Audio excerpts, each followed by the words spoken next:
Bonjour bana Nzambe, bonjour peuple de Dieu. Nzo kabana bino sosi bolam na tata Nzambe ya mwa moke pinga makasi. Ça fait 4 jours on Nzambe tinga na kata motema pote na partager na même makambo oyo.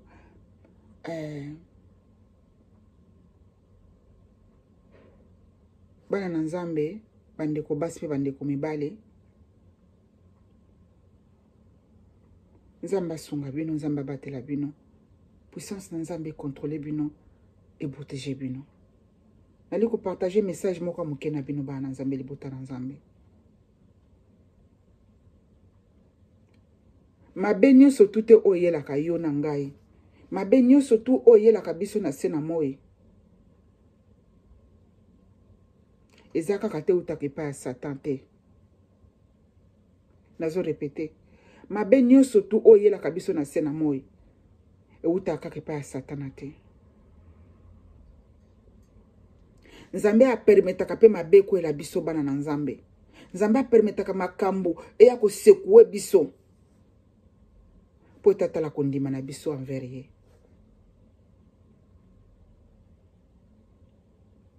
Nzambe atikaka makambo mabe ekwelela biso. Po atala kondima na biso envers ye. Atala comportement na biso vis-à-vis na ye mokeli na biso.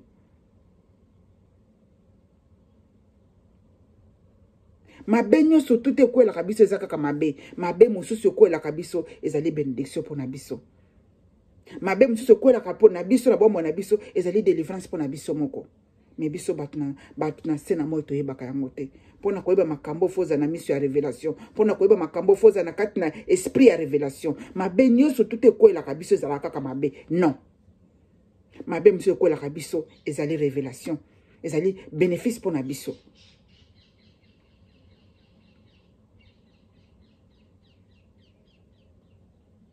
Parce que makambo nyonso telekanaka na sena mo anetanji ya te planète Terre Nzamba monaka yango. Nzamba yebi pourquoi atika katoleka pe na moment moko ya souffrance.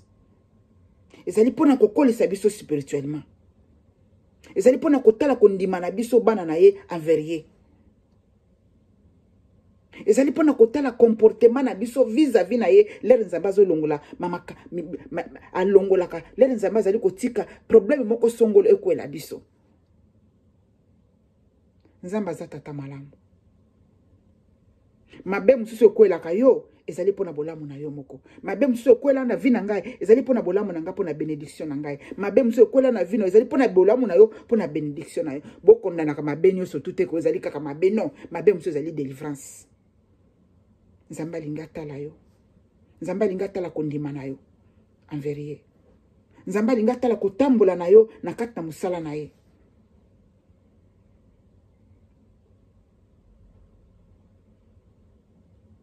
Bino batu boyebi Bible koleka ngai. Nzamba permetaka mabe ko la Job. Nzamba permetaka mabe ko la Job.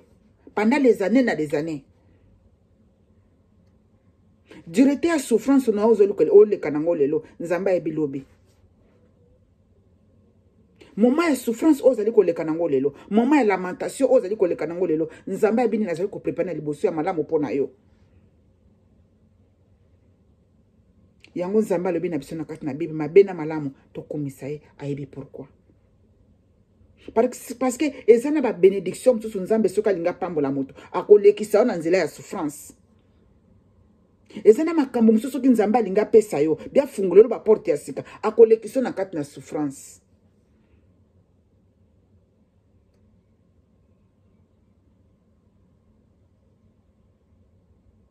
Merci Saint-Esprit. Ezana maladi msusu ozali kobela na kati na nzoto na yo. Nzamba lingata la kondima na yo. Kondima na bino ekei wapi? Foi na bino ekei wapi?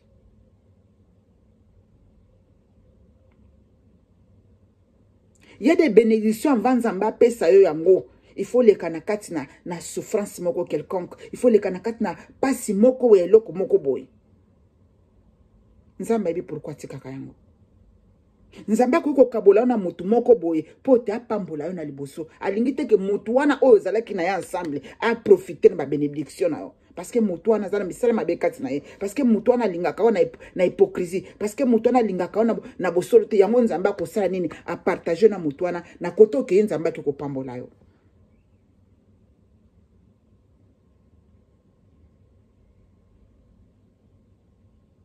Bana nzambe nyuso tozali koleka nango na se na moyo kokenda ngwe pa ya motu te, kende nango pa ya tata nzambe, kende nango na trône ya nzambe na nzela na ba prière. Kota na chambre na yo bondela po na situation ozali koleka nango, bondela po na pasi oyo ozali koleka nango na moment oyo, bondela po na pasi oyo ozali koleka nango na likambo yo moko. Luka longi na nzambe na secret, nzambe wana répondaka, nzambe wana salaka, nzambe wana lobaka, pas aller toujours continuer koloba parce qu'il est la parole. Problème ni nozo leka nango siko oyo, santé na yo, problème ya finance, n'importe quel problème ozali koleka nango, n'importe quelle situation ozali koleka nango, luka longi na nzambe kokitsa maboko te, continue na koluka nzambe, continue na kobondela nzambe, nzambe wana répondaka, nzambe wana salaka. Bomona kama bende surtout ozali kokola na kati na vie ezaka ka lisumu, non, bezali punition te, nzambe permetaka mabe ekwela biso bana nzambe. Pota sala. Yoko témoigner ndenge ni soki mabe ekweli yo te. Yoko vive guérison nzambe ndenge ni soki yo beli maladi moko bo ezanga kombo.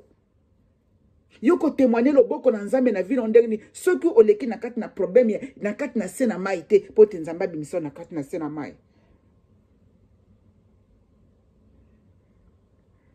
Oko témoigner nzambe ndenge nini soki yo oleki na kati na kolala nzala te. Oko témoigner nzambe ndenge nini soki oleki na kati na souffrance te.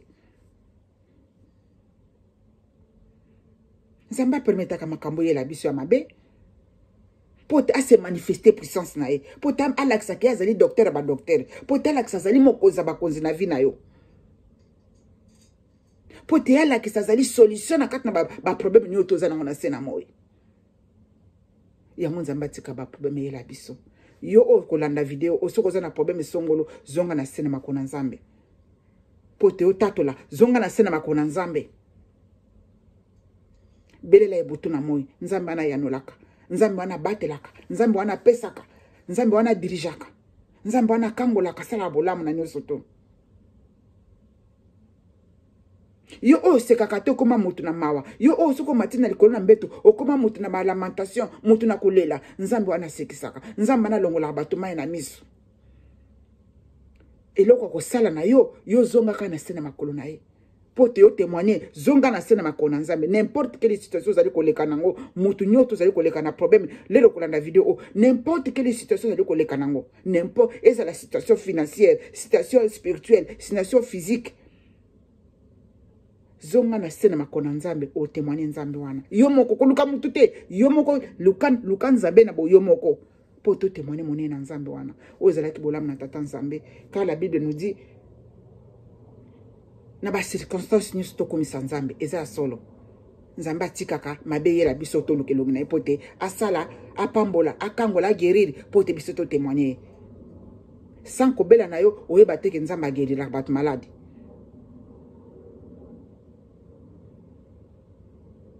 Sans souffrance na oyeba te ke nzamba pambolaka. Nzamba na pambolaka na ba situation nyuso to.